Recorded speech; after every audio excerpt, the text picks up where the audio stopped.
নমস্কার, সবাই কেমন আছেন? রিতার লাইফস্টাইলে সবাইকে স্বাগত জানাই আবার একটা নতুন ভিডিওতে। প্রচণ্ড গরম, এরকম একটা সকালবেলায় যদি ঘুম থেকে উঠে ফুল দেখতে পাই, মনটা বেশ ভালো হয়ে যায়। বসন্তকালে বিভিন্ন রকম ফুল ফুটতে দেখা যায়। এই ফুলের আমি নাম জানি না, কিন্তু গাছটাতে এত সুন্দর করে ফুল ফুটে রয়েছে, আমি তাই একটুখানি ভিডিও করেছিলাম। দেখে দারুণ লাগছিল। আর এই গরমের মধ্যে গাছতলায় দাঁড়াতে খুবই ভালো লাগে। যারা যারা দাঁড়িয়ে থাকেন তারা অবশ্যই জানেন। আর গাছ আমার ভীষণ প্রিয়। আমার নয়, হয়তো সবারই। খুব কম লোক আছে যে গাছ আর ফুলকে ভালোবাসে না। যাই হোক, আজকের ভিডিওটা শুরু করা যাক। প্রত্যেক দিনের মতন আমার যে ডেলি রুটিন, তার কিছু অংশ নিয়েই আজকের ভিডিওটা আমি সাজিয়েছি।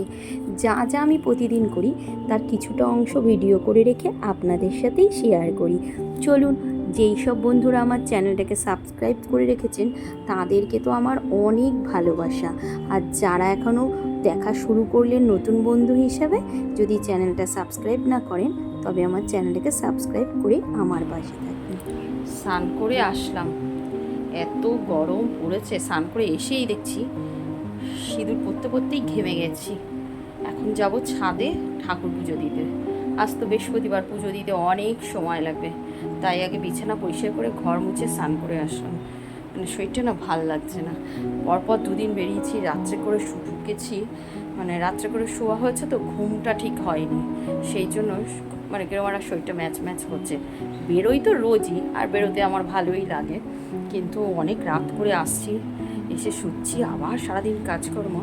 আজকে দেখছি গরমটা খুব লাগছেও, আর শরীরটা কেমন ম্যাচ ম্যাচ করছে। আজকে অবশ্য বিকেলে বাড়িতে পড়া, ম্যাম বাড়িতে আসবে, বৃহস্পতিবার পড়া থাকে না ছেলে, তাই এখন একটুখানি বাড়িতেই থাকা যাবে। ঠাকুর পুজোটা আগে দিয়ে আসি। এই যে বদমাসটাকে খেতে দিয়েছি, খাচ্ছে। যেই আমি একটুখানি ভিডিও করছি, এদিক ওদিক দিয়ে দেখছে। আমার বলছে, তুমি আমার ভিডিও করছো? চলুন যাই এবার ঠাকুর ঘরে। ওকে বলে আসলাম যে তুই খেয়ে দিয়ে পড়তে বস, তারপরে ক্লাস শুরু হবে। ওর তো এখন অনলাইন হচ্ছে, আমি আগের ভিডিওতেই বলেছি। এই ভোটের জন্য বাস পাওয়া যাচ্ছে না, তাই স্কুল এখন অনলাইন করে দিয়েছে। বৃহস্পতিবার দিন, তাই আগে সকালবেলায় আমি ঘর মুছে নিয়ে বিছানা পরিষ্কার করে পুজোটা দিই, কারণ পুজো দিতে অনেক সময় লাগে। সেই জন্য পুজো দেওয়া নেওয়া হয়ে গেলে মনে হয় বৃহস্পতিবারের সংসারে অর্ধেকের বেশি কাজ আমার হয়ে গেছে। আমার সাথে কাদের কাদের এই মতের মিল আছে অবশ্যই কিন্তু কমেন্টে জানাবেন। প্রত্যেকটা ফুল ভালো করে বাঁচতে হয়, কারণ আমরা তো শহরে থাকি, বাজার থেকে ফুল আনা হয়, সেই জন্য ফুলে প্রচণ্ড নোংরা থাকে আর বাসি পচা ফুল থাকে। সেগুলো প্রত্যেকটা একটা একটা করে বাঁচতে হয়। তার সাথে বাঁচতে হয় আম পাতা, বেলপাতা, দুব্বো তো তুলে দিয়ে দেয় আমাদের, সেগুলোকে একটা একটা করে বেছে নিতে হয়। যাই হোক, সব বেছে নিয়ে ভালো করে ফুল ধুয়ে চন্দন লাগিয়ে এখন আমি মা লক্ষ্মীর ঘরটা পাচ্ছি। আমাদের তো অনুকূল ঠাকুরের দীক্ষিত, আমরা বড় মার কাছেই আমাদের মা লক্ষ্মীর ঘরটা দিই।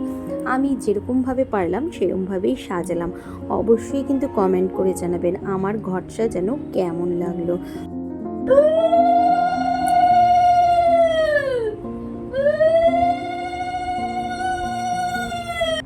ঘরটা পেতে নিয়ে ঠাকুর নমস্কার করে আমি আরতি করে নিলাম। এই যে আমার ঠাকুর পুজো হয়ে গিয়েছে। এখন একটু বাইরে গিয়ে দাঁড়াবো, তারপরে এসে ঠাকুর ভোগ নামিয়ে নেব। দেখেছেন কেমন লাগছে আমার মা লক্ষ্মীর ঘর? অবশ্যই কিন্তু একবার কমেন্ট করে জানাবেন। চলুন, ঠাকুর ঘরের কাজ আমার শেষ, এবার ঘরে ফেরা যাক।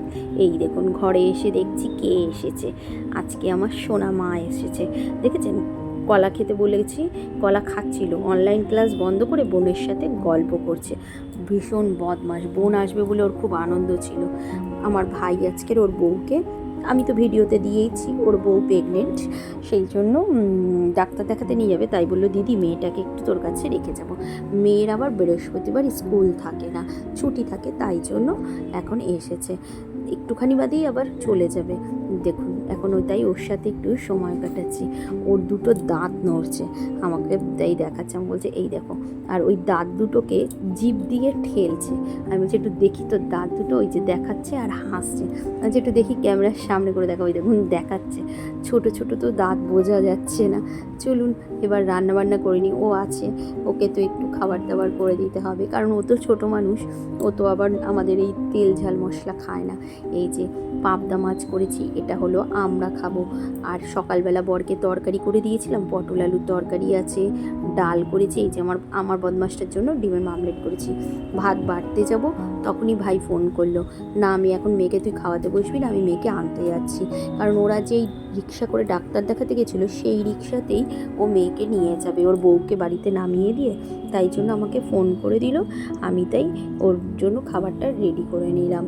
রেডি করে আমরা 2টার সময় না খেয়ে চলে যাচ্ছে, তুই খাবারটা নিয়ে যা বললো, তাহলে ব্যাগে দিয়ে দে, আমি ওকে নিয়ে যাই। যে চলে যাচ্ছে, এত রোদ তো, আমার বাড়ির থেকে আমার বাপের বাড়ি 10 মিনিট, কিন্তু রিক্সা না হলে যেতে খুব অসুবিধা হয়ে যায়। খাওয়া দাওয়া করে রেডি হয়েছি, এখন এই যে মন্দিরে যাব। অনেক দিন মন্দিরে যাই না। এখন ছেলেকে পড়াতে আসবে, এই যে শুয়ে আছেন, ছেলেকে এক্ষুনি পড়াতে আসবে ম্যাম, তাই হলো আমি মন্দির দিয়ে প্রার্থনা করে আসি। অনেক দিন মন্দিরে যাওয়া হয় না, তাই এখন ও পড়বে ঘরে, আমি গিয়ে মন্দির দিয়ে প্রার্থনা করে আসি। চলুন যাওয়া যাক মন্দিরে এবার।